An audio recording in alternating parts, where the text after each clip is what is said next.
Right hand side we've got Tower Bridge. It's actually two types of bridge. In one you've got a suspension bridge either side, either end. The road is suspended underneath the ironworks. And in the middle, very lucky to get such a close view as this, in the middle we've got it's called a bascule bridge, like a balance, like a seesaw. So the road section goes up, but inside those huge footings there's a counterweight that goes down, so it acts like a seesaw. Each section of road weighs 1,200 tonnes, so it needs a little bit of a counterweight to get going, just like a seesaw does. It only does not open on one day of the year, so it never opens on one day of the year. And I sometimes used to get people to guess, but no one ever could. It's not the Queen's birthday or anything like that. It's marathon day, because obviously if you're running a marathon, you don't want your personal best ruined by a bridge opening up in front of you for 20 minutes. If you're lucky enough to own a tall ship, it's free to open, but you have to give 24 hours notice because the emergency services need to know when they can and can't use the bridge. Anyone ever heard of Albert Gunter? No, the most famous person you've never heard of. He was driving a red bus across the bridge. It was foggy. They didn't have barriers, they just had red lights. He didn't see the red lights, he was driving along, he realised the bridge was opening. So he made a split decision. He could have put his foot on the brakes and tried to stop in time, or he could have put his foot on the accelerator and jumped the gap. He chose the accelerator option. And he is now the only person in the world to have jumped a red double-decker bus across Tower Bridge. He broke his leg doing so. No passengers were hurt. And he was awarded, in his next pay packet as a reward, wait for it, £10 for his bravery. Happened in the 1950s. Albert Gunter is the most famous person you've never heard of. More people have walked on the moon and have jumped a red double-decker bus across the Tower Bridge. Tower of London, on the right-hand side. The White Tower started, commissioned by William the Conqueror, obviously. All the other bits have been added onto subsequently by other royalty, which is why there's quite a mishmash of designs and different architectural elements to it. It's been a lot of things in its time: a prison, a mint, a zoo, an observatory, a palace, a royal palace, a place of execution. The last two people to be imprisoned there were the Kray twins, and they were kept there in the 50s while the government decided what to do with them. And bizarrely enough, the Kray twins, Ronnie and Reggie, were kept in separate cells directly above the Crown Jewels. Most people are executed on the outside, to your right now, behind the pier, because you can get a bigger crowd and you could earn more money. Only 3 people have ever been executed inside the tower. That's Anne Boleyn, obviously, Catherine Howard, a mother of Henry VIII's wives, and a Nazi spy in 1941 was killed by a firing squad inside the tower for spying. On the left, HMS Belfast. You're going to have to look very, very carefully though, because it is camouflaged.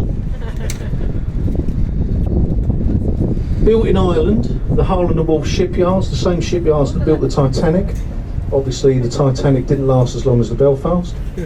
And the Belfast saw action in mainly the Second World War and the Korean War.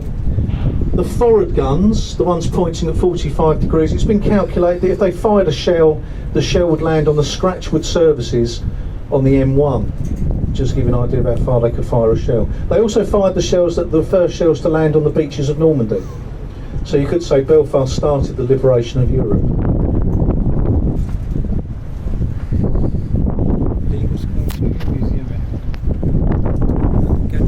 Interestingly enough, that flag you see at the front, you can call that one a Union Jack, because a Union Jack has to be on a battleship, a warship. It has to be on a wooden pole, and the ship has to be actually on the water, and it has to have a crown on top of the pole. And only then can you call that flag a Union Jack. In any other situation, it's called a Union flag. Just a nice piece of history there. On the right-hand side, HM Customs House. If you smuggle anything into the country and you get caught, you get into trouble, and what you try to smuggle in gets put in there, weighed, catalogued, recorded, and then incinerated and burnt, and the smoke comes out of those black chimneys at the top. Well, I've been working on the Thames now for ages, and I've never seen any smoke coming out of those chimneys. I can only assume they have the cheapest and best parties ever. On the left-hand side, from Belfast to London Bridge, all of those buildings there are owned by the Kuwaiti royal family. So if you're rich enough, you can own a part of London. And the Shard, obviously behind it, tallest building in Western Europe. Lovely story about the Shard. It was designed by a bloke called Piano, Italian designer who just died recently. And when it was finished, they were so pleased with his work, they said, here's a couple of £1 million, thank you very much. And he said, instead of a couple of £1 million, could I have a penthouse suite at the top as payment instead? And they said, yeah, they were so pleased with him. They said, yeah, of course you can, penthouse suite at the top, no problem. So he moved in for 18 months and then sold it on for £54 million. Just behind you, on the right hand side, you'll see a building with some fish on the roof. The weather vanes of fish. That's old Billingsgate Market. Right behind you now, the yellow building, the ornate yellow building, a bit behind you now. And we're coming up to London Bridge. This is the 5th London Bridge. Bridge number 1 was destroyed by the Vikings. That's where we get the nursery rhyme, London Bridge is falling down. Bridges number 2 and 3 burnt down, fell over, sunk in the mud. And bridge number 4 was bought by a multi-millionaire American who had it taken apart, shipped across the Atlantic and rebuilt in Lake Havasu City. It's essentially his back garden. So again, if you're rich enough, you can buy your own London Bridge. And this is the 5th London Bridge to be on the site. On the left-hand side, Southwark Cathedral, used to be St Mary Overy. It's where Edmund Shakespeare's buried, William Shakespeare's brother. And again on the left-hand side is the Golden Hind, Francis Drake's flagship. It's actually a replica. Oh. If you're Spanish, you call Francis Drake a pirate. If you're English, you call him a hero. Basically, he sat in the Caribbean and stole all the Spanish gold off the Spanish galleons and brought them back here to Queen Elizabeth I. On one trip alone, he brought back so much gold, it cleared our national debt. On the right, ahead of you, you see those twin towers. There's Cannon Street Station, and in between the towers there used to be a glass dome. And the glass dome was taken away at the beginning of the Second World War because of safekeeping. They didn't want the German bombers to get it and destroy this ornate glass dome. They put it safely in a field in Kent to keep it safe. And you guessed the rest of the story. A German bomber scored a direct hit in the field in Kent, completely destroyed the dome, and not one bomb fell on Cannon Street Station. If you look at Cannon Street Bridge, not much to talk about really, quite an ugly looking bridge, although it does do a really valuable service of keeping trains out of the Thames. On the left, that Lincoln pub there, red windows, very famous. The red windows at the top in the roof, that's where William Shakespeare and Christopher Marlowe used to get changed before and after their performances at the Globe, so incredibly important.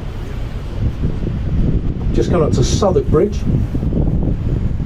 Southwark Road Bridge, and there's actually quite a lot of traffic on there now. Normally there isn't, because on the left hand side there's a one-way system that is so complicated that the cars, ordinary drivers, can't work their way around the one-way system to get on the bridge.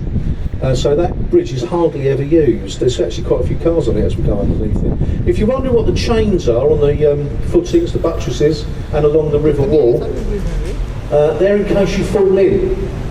So if you fall in, they give you something to hold on to. Although I wouldn't recommend it. Just coming up to Queen Ithe Dock, on the right hand side, it's a gap in the buildings, and there's a reason for the gap. You're not allowed to build there, just coming up. And the reason you can't build there is because that's where the first Roman boats came ashore in London at the beginning of the conquest of London and eventually Britain. So that's historically very important. Imagine thousands of years ago, first Roman boats pulling up on that beach, and just before they started to conquer Britain. Queen Ithe Dock. On the left hand side, the round building there, obviously the Globe. Only building in London allowed to have a thatched roof after the Great Fire of London, 1666. No buildings were allowed to have thatch, but that one obviously had to keep it the same as the original. But that's got a sprinkler system in the roof just in case something happens. And just to the right of that, you'll see a tall, thin white building with a red front door. That's the Christopher Wren's house. And he lived there while they built St Paul's, which is on your right. You can just see the dome. So he used to watch across the river to just keep an eye on St Paul's Cathedral. It took him 25 years to build. And there's a set of stairs behind that pier, and there's Sir Christopher Wren's stairs, and he was rowed across every morning and brought back every night during the construction of St Paul's Cathedral. St Paul's Cathedral, 365 feet high, a foot for every day of the year, and the largest freestanding dome outside of Vatican City. Just going under the Wibbly Wobbly Bridge now. If you look up quickly, you see loads of weights hanging from it. When they opened it, it started to wobble when people walked across. The designer said it's the way people in London walk. Well, I tend to put one foot in front of the other myself, but there we are. Anyway, they hung those weights and it stopped the bridge from wobbling. On your right, any fans of Harry Potter films? Go on, admit it, there are. That's the City of London School. That's actually Hogwarts. And I can prove that because that's where Daniel Radcliffe actually did go to school. On the left, Tate Modern. Used to be a power station. Then it got changed, shut down, decommissioned, and it's become the Tate Modern. It's the only building in the world to be opened twice by Queen Elizabeth II. First as a power station, and then as the Tate Modern. I've done a bit of counting on my journeys up and down the Thames, and there are 4.2 million bricks in that building. And just coming up to on the left, Blackfriars Station, and if you look ahead of you, either side, that's Blackfriars Rail Bridge, and that roof there, funny looking roof, there's solar panels. They provide 50% of the electricity to power Blackfriars Station on your left.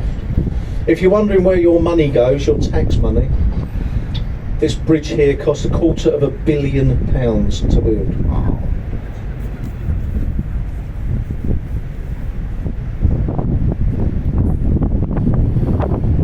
As we clear Blackfriars Rail Bridge, the new one, you'll see what's left of the old Blackfriars Rail Bridge, the red legs. They took the rail off. Basically, the old bridge was struggling with the weight of the new trains. The trains were getting heavier and heavier. And so they took the weight off and they kept the legs. If you look to your right, you'll see that some of them have got holes in them. And those holes are bullet holes from Spitfires and Hurricanes during the Second World War, trying to shoot the German bombers down. And we're now going under Blackfriars Road Bridge, which is a lovely ornate bridge.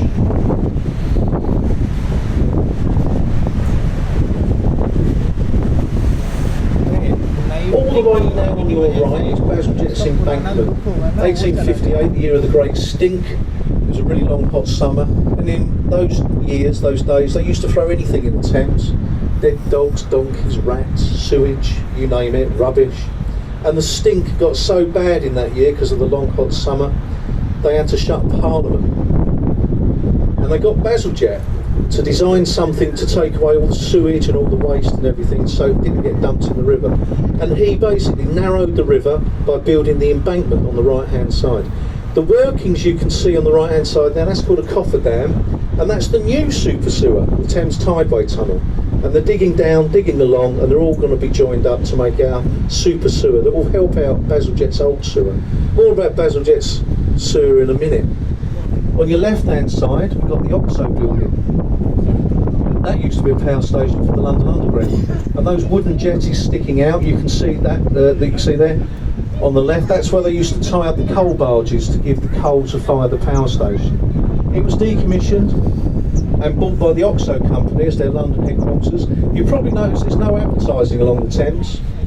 It's forbidden, you're not allowed to advertise. Well, the Oxo company said we're going to get around that, we're not having that, we're going to advertise. So if you look at the Oxo Tower, the glass in the tower, the windows, just happened, just purely by coincidence, spells out OXO. More about Bazalgette's embankment now on the right hand side. Because he narrowed the Thames, they were worried about flooding.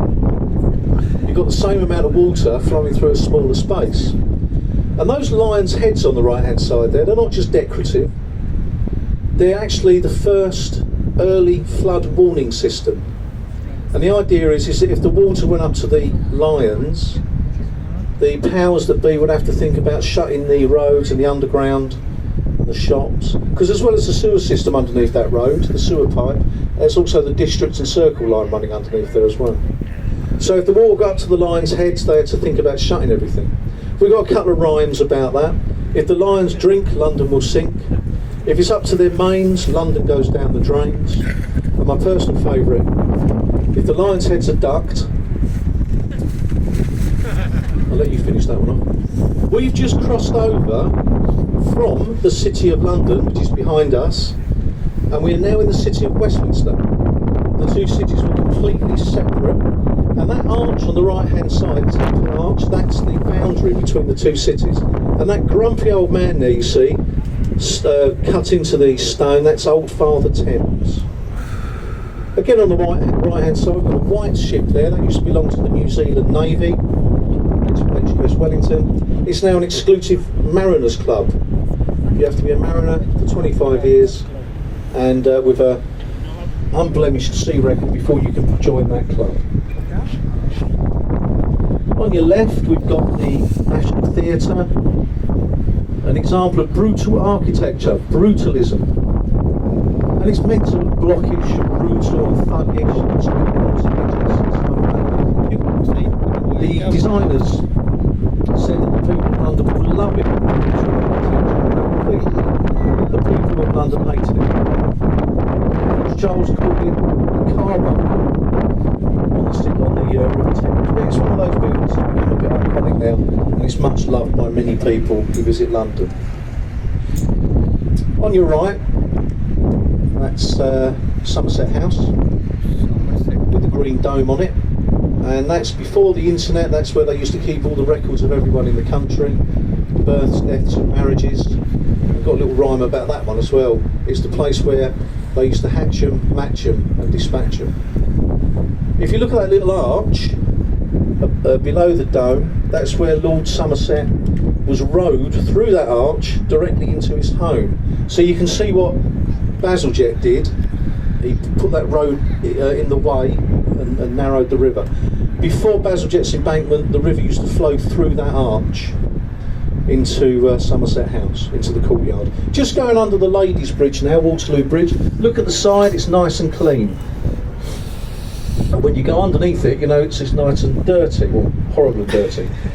It's made from Portland stone. Every time it rains, it cleans itself. It's called the Ladies' Bridge because they had to build it during the Second World War. And obviously the men were away fighting, so it was up to the ladies to build this bridge, and they chose the most expensive stone you could possibly use. But I'm required to say, it did come in under budget and ahead of schedule.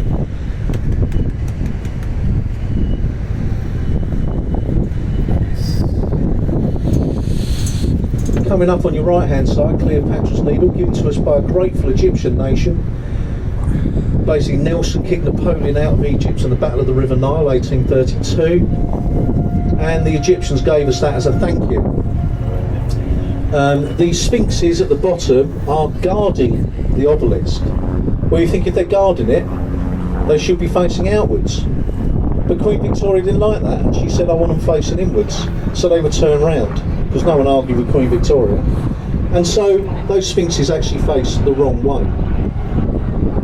Royal Festival Hall on your left. If you're a budding singer, you might want to go and sing in there, because it has perfect acoustics in there.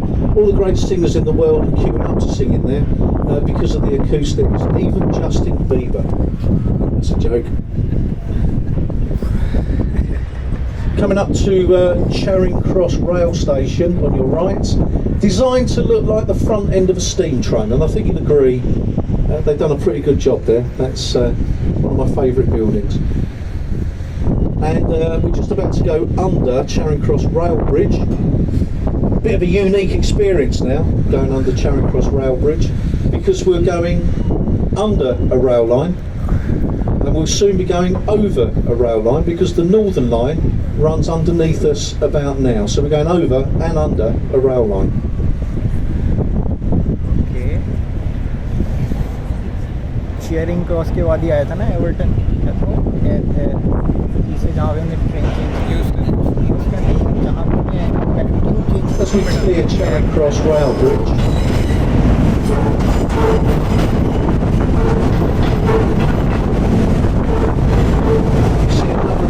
got Superstar on the right hand side, another cofferdam.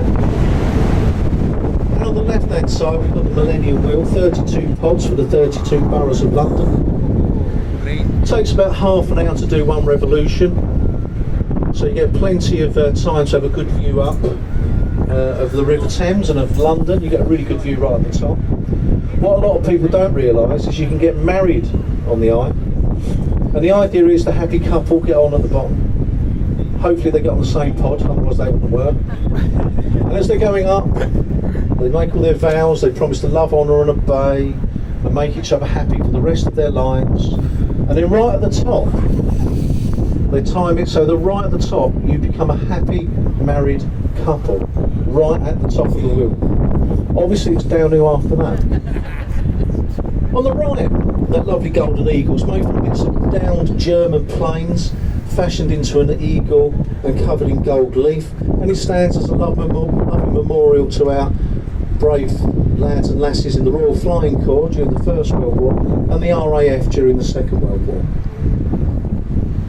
Still got Bazalgette's embankment on our right, flowing along underneath that road. As I say, you've got quite a massive achievement, because underneath that road, as I said before, you've got a huge sewer pipe and the district and circle line. Coming up to on the right hand side, the Queen Elizabeth II Tower. Not Big Ben. Big Ben is the name of the bell inside. Quite a funny story about the bell. They cast it, hauled it all the way to the foot of the tower, and they realised that the bell was too big for the door, so they couldn't get the bell in. So they had to chisel away the door to get the bell in. That's mistake number one. They hoisted the bell right up to the top, got it in place, decided they were going to give it a test ring. The hammer crashed down on the bell and cracked it. First time ever. So they're stuck. They've got a cracked bell right at the top of the tower. What are they going to do? So some bright spark decided, let's turn the bell around a quarter of a turn, and at least the hammer doesn't keep hitting the crack. And so that's what they did. So if you've ever wondered why Big Ben sounds a bit off, a bit sort of flat, a bit, wobbly, doesn't sound right, it's because it's always had a crack in it. Always had, probably always will. We're just going under Westminster Bridge. Notice the colour, it's green. There's a point in that.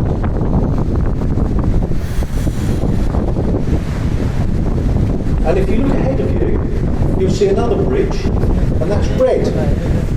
Well, that corresponds to the colours of the House of Commons and the House of Lords. Can I call you later? In the House of Commons you've got green leather, in the House of Lords you've got red leather. And basically it's because when the Houses of Parliament were first opened, the Lords didn't want to mix, they didn't want to cross the same bridge as the Commoners. So the Lords were given Lambeth Bridge to walk across, and the Commoners were given Westminster Bridge to walk across. And so the colours correspond to the leather in each house. Houses of Parliament on the right, designed by a guy called Pugin, in the Gothic style, and it was chosen deliberately, the Gothic style, to scare people. It's to keep people scared, so it keeps the people inside